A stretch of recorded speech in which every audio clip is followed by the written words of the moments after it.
Yo les parapotes, c'est Cyrus, j'espère que vous allez bien. Voilà, je prends un petit moment pour sortir de Paris, apprécier une petite marche en forêt. Ça fait depuis septembre, je crois que je suis pas sorti de Paris, donc ça me fait du bien. Aujourd'hui, je vais vous parler de l'algorithme YouTube. Alors, je vais pas parler de l'algorithme sur les grosses vidéos qu'il va mettre en avant, qui va propulser en tendance. Je vais pas vous parler non plus de la monétisation. Je vais plus vous parler d'un sujet qui me touche beaucoup. C'est le sujet du complotisme. Ah, c'est lourd la caméra, je sais pas comment ils font les vlogueurs. En fait, le truc, c'est que y a un moment, il y a beaucoup de gens qui disaient que le problème, c'est qu'on commence par regarder une vidéo mainstream et de fil en aiguille, on se fait guider par l'algorithme et on tombe sur des vidéos complotistes. C'est quelque chose que j'ai beaucoup entendu, mais je ne l'ai jamais personnellement expérimenté. Et donc, j'étais curieux de le faire. Donc, je me suis dit que ce qui pouvait être intéressant de faire, c'est un live de 24 heures où pendant 24 heures, je me laisse guider dans les recommandations sans toucher quoi que ce soit. L'idée, c'est de voir si, même sans intervention humaine, est-ce que YouTube, d'une certaine manière, est biaisé et est-ce que YouTube de lui-même va m'emmener vers ces vidéos complotistes. Donc je vais vous montrer cette expérience. C'est un live que j'ai tourné il y a plusieurs mois, j'étais dans mon ancien appart. C'est un live de 24 heures qui a été condensé en quelques minutes. Et après ce live, on va interviewer quelqu'un qui travaille sur l'algorithme chez YouTube. C'est parti pour l'expérience. Nous voici dans la partie un petit peu expérience. J'ai créé un compte YouTube de toutes pièces qui n'existe pas. J'ai vidé tous mes cookies. Est-ce que je vais les mettre en x2 ? Je ne vais pas les mettre en x2 parce que j'ai pas envie que ça joue dans l'algo, tu vois, d'une manière ou d'une autre. Alors évidemment, on va pas passer notre temps à regarder toutes les vidéos, donc je vais les mettre dans un coin de l'image. Moi pendant ce temps-là, je vais faire des jeux, je vais discuter avec des gens. Voilà, on va faire plein de trucs différents. De toute façon, voilà, on est là ensemble pour un bon bout de temps, puisqu'on est là pour 24 heures. Et c'est parti, je vais vous montrer du coup l'écran d'accueil. J'ai peur de si je pars sur un truc qui est spécifique comme genre le sport, je reste dans du sport et du ciné. Alors que si je vais sur un truc qui est beaucoup plus large comme du divertissement, je me dis il y a peut-être plus de chances qu'on dérive. Donc je vais cliquer là-dessus. Et ben on est parti, je lance. Donc on est parti des tendances pour pas faire de recherche, pour pas donner plus d'infos. On a pris une vidéo du plus gros youtubeur de France, Squeezie. On a pris sa toute dernière vidéo. On l'a mis en grand écran. On a laissé le son de la vidéo, mais on l'a coupé. Moi je l'ai coupé sur mon ordinateur pour pas entendre le son de YouTube pendant 24 heures. Et voilà, l'expérience est lancée. On va voir petit à petit où est-ce que ça va nous emmener. Et on fera des petits checkpoints. Ouais mon bon Charles, t'es en haut-parleur, je suis en live. Incroyable. Bonjour à toutes et à tous, bienvenue sur le live Twitch de Cyrus North. Voilà, c'est Charles Villa, le grand reporter. Et on passe sur Greg Guillotin. Salut les Twitchitos. Si vous connaissez pas ce jeu, on va jouer à Keep Talking Nobody Explode. Wouh. Yes. J'ai Lambda. C'est quoi Lambda, frère? Le symbole de Half-Life. Ah, ouais, ok, je pense que je l'ai. Ok. J'ai ensuite la moitié d'un R. La moitié droite d'un R. Ok. Et après, j'ai vraiment un Q. Ouais, je l'ai. Ok, coupe le quatrième fil. Yes, c'est bon. Yes.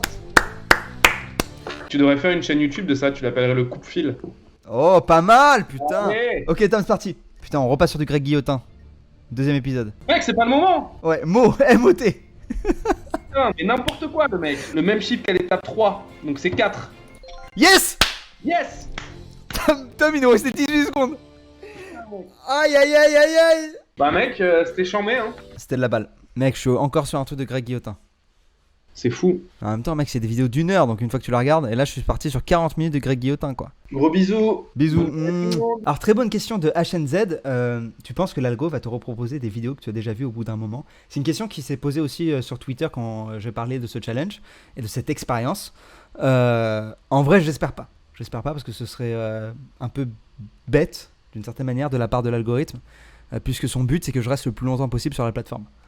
Donc, s'il me repropose des vidéos, a priori, je vais quitter, quoi. Donc, si il nous le propose, on verra ce qu'on fait ensemble et on verra quelle décision on prend. Hi guys. Hello. Are you Hugo Decrypt, the French YouTuber? Mec, j'en suis sur la je sais pas combienième vidéo de Greg Guillotin, ça rend ouf. Si je suis sur un loophole Greg Guillotin, c'est la merde. Mais non, je me tape encore Greg Guillotin, gros. Mais attends, mais cette pub est hyper longue, quoi. C'est quoi ce truc? Pub de 6 minutes de Lidl, découverte de l'acier à onglet. En fait, les gars, ils font pas des pubs, en fait, ils font des vidéos, quoi. Ça, c'est le truc que j'aurais appris, je crois. Non mais Hugo, on est tous là en train de se battre en mid et toi t'es là à ramasser une orbe, sérieux? J'ai besoin de t'expliquer quelle était ma stratégie. putain, tu rends ouf, quoi. Il aurait fallu que j'en bute un, sauf qu'ils étaient 5. Mais non, mais sauf qu'on était là, gros. Et là, tu dois partir, là, sérieux? Ouais. Ça fait- Dîner avant une heure. Ça fait quoi si t'es en retard à ton dîner? Bon, c'est pas ouf. Allez, petite game. Ils viennent. Mais non, t'as lancé une game? Ouais, c'est pas crush.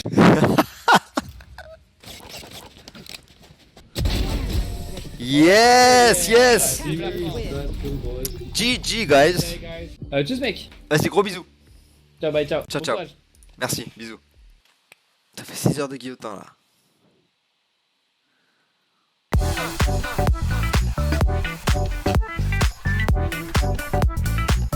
Bon, on semble être tombé dans un loop d'algorithme. J'avoue, je pensais pas que l'algorithme allait nous reproposer des vidéos qu'on a déjà vues. Je vous cache pas que c'est un peu décevant parce que je comprends pas la logique. Je me dis que si l'algorithme, son but c'est que je reste le plus longtemps possible, il va pas me reproposer les mêmes choses. Donc là, ça fait 7 heures qu'on est en live. On a commencé par donc une vidéo de Squeezie et depuis c'est que du Greg Guillotin. Et en plus, c'est des vidéos qui font des heures, enfin qui font du 50 minutes, etc. Donc a priori, voilà, on n'a pas dérivé vers des trucs qui pouvaient être, je sais pas, potentiellement complotistes, des fake news, ce genre de choses. On est vraiment resté sur du divertissement. Du coup, est-ce que ça vaut le coup de continuer? Je suis pas sûr. Je suis pas sûr parce que si on est dans une boucle, je nous vois mal nous en sortir. Donc est-ce que c'est pas le moment d'essayer peut-être une autre vidéo de départ? Alors il se passe un truc très intéressant. En fait, dans sa story il y a 8 heures, Squeezie, il a fait un swipe up vers une vidéo de Greg Guillotin. Donc ça explique peut-être pourquoi après la vidéo de Squeezie, on est tombé sur Greg Guillotin. Mais en même temps, tu vois, genre, on nous a pas recommandé celle que lui il a recommandée. Nous, on nous a recommandé la toute dernière vidéo de Greg Guillotin qui est passée en tendance d'ailleurs. Ok, donc là, comme vous l'avez vu, on est tombé dans un loophole de Greg Guillotin, c'est-à-dire une boucle de Greg Guillotin, et genre il me reproposait les mêmes vidéos de Greg Guillotin, dans le même ordre. Donc je me suis dit que ça servait à rien de continuer, qu'on allait juste recevoir du Greg Guillotin. Donc on est passé à l'expérience 2. L'expérience 2, c'est que je me suis dit qu'au lieu de partir d'une vidéo hyper mainstream, on va taper carrément un truc qui peut amener au complot sur la barre de recherche. Donc on a tapé 11 septembre. En tapant 11 septembre, on a pris une vidéo vraiment d'information. C'est une vidéo de l'AFP qui était assez courte. Et on s'est dit, à partir de là, est-ce qu'on va dériver vers des trucs qui peuvent être potentiellement complotistes sur le 11 septembre? C'est parti. The Bordry. Bon, on va partir sur un jeu vidéo, hein. Deuxième vidéo, je sais Greg Guillotin, le pire stagiaire chez les terroristes. Attendez, qu'est-ce qu'il nous propose là? On va voir ce qu'il nous propose par curiosité après. Voilà, donc revivez le 11 septembre en 2 minutes de Radio-Canada. Donc c'était le deuxième lien, ça. Là, je revois les images, là, c'est terrible quand même. Cet attentat, il est terrible. Oh là là, ça passe sur Hiroshima, dropping de bombes. C'est ouf, par contre, je suis assez surpris qu'on soit sur une vidéo sur les navettes spatiales. J'ai hâte de voir la suite là. Je pense qu'on va rester sur l'espace à mon avis. En fait, on a fait 11 septembre, Hiroshima, les différents types de bombes, les navettes spatiales. Ouais, tu vois, voilà, c'est Armstrong, un documentaire sur Armstrong et 50e anniversaire de la NASA. 1h27, putain. Donc ils nous ont vite sorti de tout ce qui est polémique. Hugo qui dit je viens d'entrer si tu veux Valorant une game avant de dodo. Oh là là, putain, Satan quoi, Satan. Hugo, tu sais que si je me mets sur Valorant, là tout le monde va partir. Moi je peux me rechauffer là. Comment dire non à Valorant, Hugo? My dad beats me, oh my god, c'est quoi ça, ouais? Why does everyone have weird names here? My dad beats me. Allez, gros bisous mon vieux. Oh mec, bisous à toi aussi mec. Bisous, bisous. Non mais là les gars, non mais c'est n'importe quoi là, la vidéo YouTube sur laquelle on est là. Il est 3h du mat, on est sur une retransmission live de Apollo 11. C'est une retransmission du live. Et donc il y a le chat. Non mais attendez, là je sais pas quoi faire là, parce que la vidéo, elle dure 3h16 gros. Mais là j'ai le seum.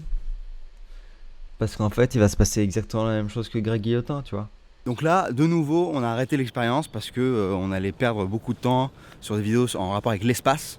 Donc on était loin du sujet du 11 septembre et j'avais peur qu'on retombe dans un loophole, etc. Donc bref, je voulais pas qu'on perde du temps. Donc autant passer à une expérience 3. Quand on tapait 11 septembre, sur la page, il y avait une vidéo qui parlait de complot. Elle parlait de complot pour les débunker. C'était une vidéo de France Culture. L'expérience 3, c'est de cliquer sur cette vidéo. Au lieu de partir d'une vidéo d'information pure, on part sur une vidéo de débunkage. Pour voir si après, on a l'autre pan, c'est-à-dire qu'on nous parle de complot. Et ça a donné ça. On va partir de ça. Et c'est parti. Putain, je sais pas si un créatif il est partenaire, mais s'il était partenaire, ça aurait été cool de faire un petit un squad stream, tu vois, et on discute parce il est en train de parler de YouTube. Moi, souvent, j'ai ce truc de. Quand je m'endors, en fait, ça m'arrive de m'endormir devant la télé, devant YouTube, et c'est vrai que je me réveille et souvent je me réveille toujours sur après des très longs formats. Et j'ai l'impression que YouTube, elle oriente vers des vidéos de plus en plus longues. Moi, c'est exactement ça, hein. C'est-à-dire que d'une recommandation à l'autre, à chaque fois, la durée, elle triple ou elle quadruple, enfin, tu vois, genre, On se capte prochainement, c'est pas avec grand plaisir. grave. Faire un petit live, plus On se préparé. fait une bouffe. Alors ça, géographiquement, c'est plus compliqué. Ça marche. Ça, c'est- Vas-y, gros bisous. Désolé, je suis éclaté. Putain, alors les gars, évidemment, bon, j'ai un problème de réveil, hein, on va pas se mentir. Alors je regarde, on est toujours sur l'INA, quoi. Bon, les amis, petit point, il est désormais 10h30 du matin. On s'est de nouveau enlisé dans un type de vidéo. C'est des vidéos de Lina et c'est des vidéos de Tout le monde en parle de Lina. Voilà, donc une émission avec Ardisson. Donc pour rappel, voilà ce qui s'est passé. Si je remonte, voilà, Tout le monde en parle avec François Berléand, Jamel Debbouze, Julien Lepers. Ensuite, il y a eu Éric Laurent, La face cachée du 11 septembre. Donc en fait, c'est un mec qui a écrit un livre qui était sur le plateau de Tout le monde en parle, archive de Lina. Là, c'est un peu border en vrai, parce que c'est un mec qui est complotiste et qui défend du coup son propos sur le plateau de télé. On nous a quand même mis ça après le France Culture. Y a-t-il un complot derrière le 11 septembre? Donc c'est intéressant de voir que, bon, évidemment, l'intention de France Culture n'était pas mauvaise en voulant parler de complot, sauf que du coup, ça s'est retrouvé dans la première page de recherche sur le 11 septembre. Et du coup, la vidéo juste après que nous a été proposée, c'est quand même un complotiste sur un plateau télé. C'est pas une vidéo complotiste. Il y a des gens qui peuvent le contredire sur le plateau télé, etc. Mais ça reste un complotiste qui s'exprime et donc qui donne sa vision des faits, etc. après une vidéo qui est censée débunker les choses. Et suite à ça, en fait, l'algo s'est dit, ok, en fait, t'aimes les émissions d'Ardisson dans les archives INA. Ok, on va te filer ça. Paf. Et il a servi 6 heures de ça. Je voulais pas m'arrêter là. Donc je suis allé encore plus loin dans l'expérience. Vous avez vu, à chaque fois on se rapproche, dans les points de départ on se rapproche du complot. Bah là je suis carrément allé regarder un reportage, un documentaire complotiste, quoi. Je pense d'ailleurs que le mot documentaire n'est pas vraiment approprié. On s'est dit qu'on allait regarder Le secret des pyramides parce que c'est quand même assez long. Donc ça donne une grosse information à l'algo. Et ça a donné ça. Et pour pas être faussé par les résultats, je vais prendre le lien directement cette fois de la vidéo, sans recherche. On est parti. Tac, tac. On est sur du 4,9 millions de vues, hein. Je vais passer tout de suite à une sorte de jeu, qu'on n'ait pas trop d'images de ce truc nauséabond, hein, si je peux me permettre. Paris, de place en place, émission intégrale. Des racines et des ailes. C'est intéressant là. C'est intéressant qu'il nous est sorti direct. Alors maintenant, on va le challenger un peu, l'algo. Je suis pas satisfait de ça. Je passe. Est-ce qu'il va me remettre sur les trucs complotistes? Thaïlande, la route des rois. Ok, donc on est sur... en fait, on est sur les documentaires géographiques pour l'instant. Il a pas du tout pris en compte le côté complotiste des pyramides. Je passe, ça m'intéresse pas. Norvège sur la route des fjords. Je passe. Patagonie. Indonésie. Ah non, après c'est fini, il n'y a pas de... Donc on voit que l'algo n'a pas retenu ce truc de complotisme et il est plus resté dans les documentaires voyage. Donc a priori, cette phrase que j'ai entendue sur les complots, bah elle est fausse. En tout cas, peut-être qu'elle était vraie à un moment, mais elle l'est plus maintenant. Mais moi, ce qui m'intéresse aussi, c'est d'avoir le point de vue de YouTube sur tout ça. Parce que c'est cool de faire ça dans son coin, etc. Mais quand on a quelqu'un qui a potentiellement travaillé sur l'algorithme et qui nous donne son point de vue, là, c'est intéressant. Donc j'ai créé YouTube et ils m'ont répondu favorablement. J'ai pas encore fait l'interview. Par rapport au moment où je tourne cette vidéo, elle est demain matin. Donc je sais pas encore ce que ça va donner. Mais a priori, ça donne ça. Merci Vincent d'avoir accepté ma demande pour qu'on puisse se parler un petit peu. Donc, toi, c'est quoi ton rôle par rapport à l'algo Déjà, merci beaucoup pour ton invitation. C'est un grand plaisir pour moi de pouvoir échanger aujourd'hui.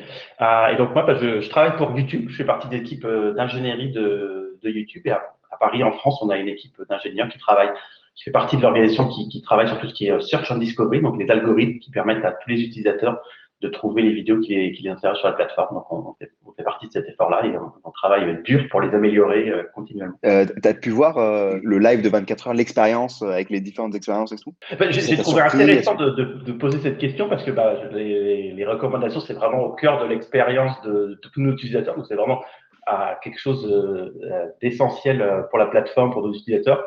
Le premier point sur lequel la première partie de l'expérience, sur partir dans une session incognito et partir d'une vidéo, je crois que c'est une vidéo de Squeezie sur laquelle tu pars. Là, je pense que ce que tu observes sur cette séquence-là, c'est un petit peu lié à la manière dont l'expérience est faite, qui est que tu pars d'une session où il n'y a aucun cookie, il n'y a rien, et tu laisses l'algorithme faire des recommandations les unes après les autres sans intervenir. Parce qu'en fait, ce qu'il faut comprendre, c'est que l'algorithme, ce qu'il cherche à faire, c'est à comprendre les intérêts de l'utilisateur à partir de son historique de visionnage pour faire des recommandations qui sont le plus à même de satisfaire l'utilisateur. Et donc là, dans une session où il n'y a pas d'information au début, on ne connaît pas l'utilisateur, et on laisse les recommandations avancer toutes seules, et bien, naturellement, la seule information que l'algorithme a, c'est que les quelques premières vidéos, c'est des vidéos qui intéressent l'utilisateur parce que tu restes 3 heures à écouter Greg Guillotin. Donc ensuite, on en déduit évidemment que tu es intéressé par Greg Guillotin. C'est la seule information qu'on a. Donc c'est assez logique qu'on rentre dans une série de recommandations qui, en quelque part, se ressemblent un petit peu. Alors que dans une session un peu plus réaliste, en fait, à chaque étape, l'utilisateur va sélectionner une autre recommandation. Et donc, à chaque fois, on va avoir un peu d'informations. Est-ce que cette vidéo lui a plu ou pas? Est-ce qu'il l'a regardé en entier ou est-ce qu'il a switché après 10 secondes parce que c'était pas son truc? Je pense que c'est la raison pour laquelle tu observes ce mécanisme-là. Mais ce qui était bizarre, c'est qu'on retombait sur genre exactement les mêmes vidéos. Ouais, ça, j'ai trouvé ça intéressant. Et d'ailleurs, ce serait, si on pouvait avoir la séquence, ça m'intéresserait de regarder, de débugger parce qu'en général, on cherche à éviter évidemment dans ces séquences-là qu'on retombe sur la même vidéo. Donc, je ne sais pas ce qui s'est passé là. Peut-être que c'est lié au fait qu'il y avait des très longues vidéos ou des choses de ce type-là.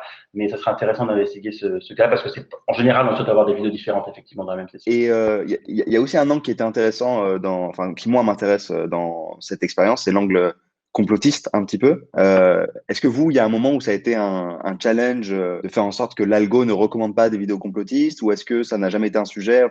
Alors, c'est un sujet sur lequel on a beaucoup travaillé, puisque comme je le disais, notre but, c'est de maximiser la satisfaction et l'engagement de nos utilisateurs sur la plateforme. Mais au-dessus de ça, on souhaite aussi assurer notre responsabilité vis-à-vis de la société. Et on pense qu'il y a un certain nombre de recommandations, de vidéos qu'on ne souhaite pas recommander proactivement sur la plateforme. Elles peuvent être présentes sur la plateforme puisqu'il y a la liberté d'expression et on pense que c'est important que cette liberté d'expression soit respectée. Mais on pense aussi que c'est notre responsabilité de ne pas encourager la recommandation de ces vidéos. Et donc, on a énormément travaillé depuis 2019 sur améliorer nos recommandations pour assurer notre responsabilité et en particulier limiter l'exposition du contenu qui est quelque part un peu limite par rapport aux règles de la plateforme.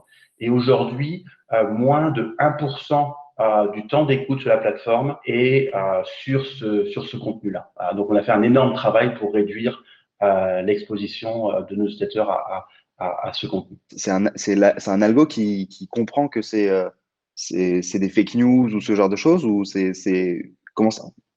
Alors, c'est la combinaison du travail de personnes qui visionnent le contenu et qui l'analysent et d'un algorithme qui permet de faire ça à l'échelle parce que chaque jour, on a plus de 72 années de contenu qui est mis en ligne sur la plateforme. Donc, évidemment, on ne peut pas tout regarder, mais on a vraiment la combinaison du travail de personnes qui regardent le contenu et ensuite un algorithme qui permet d'étendre ça à tout le corpus. Donc, potentiellement, si j'avais fait la même expérience, je sais pas, moi, il y a 3 ans, j'aurais eu des résultats différents, notamment sur la dernière où je commence vraiment par les pyramides, là, le secret des pyramides. Oui, c'est un domaine dans lequel on a énormément travaillé et on continue à travailler dessus, on continue à améliorer notre travail dans ce domaine. J'ai remarqué un truc aussi, c'est que j'ai l'impression que vous privilégiez plus. Alors, est-ce que c'est vrai? Est-ce que c'est juste dans cette expérience? Voilà, mais j'ai l'impression que l'émetteur est plus privilégié que le contenu en lui-même. C'est-à-dire que l'INA, on a regardé une vidéo où il y avait un complotiste sur le plateau. Pourtant, après, on m'a proposé que de l'INA, mais rien à voir avec le 11 septembre, quoi. De manière générale, le créateur de la vidéo n'est pas la caractéristique principale qui va guider les recommandations. La caractéristique principale, c'est qu'est-ce que les utilisateurs qui regardent des vidéos similaires ont regardé. Alors évidemment, en général, chaque utilisateur a ses créateurs favoris et donc évidemment, assez souvent, il va y avoir des associations faites au niveau des créateurs, mais c'est pas fondamentalement le critère qui est utilisé. Ce qui est utilisé fondamentalement, c'est qu'est-ce que les gens qui ont regardé les mêmes vidéos ont apprécié sur la plateforme. Et donc, je peux imaginer dans le cas là, des vidéos de l'INA, mais c'est juste qu'on a pas mal d'utilisateurs qui regardent des suites de vidéos, des archives de l'INA sur différents sujets et donc ça crée ces connexions entre les vidéos. Est-ce que du coup, la vidéo avec le complotiste là chez Ardisson, est-ce que maintenant vous allez la flaguer comme complotiste ou pas?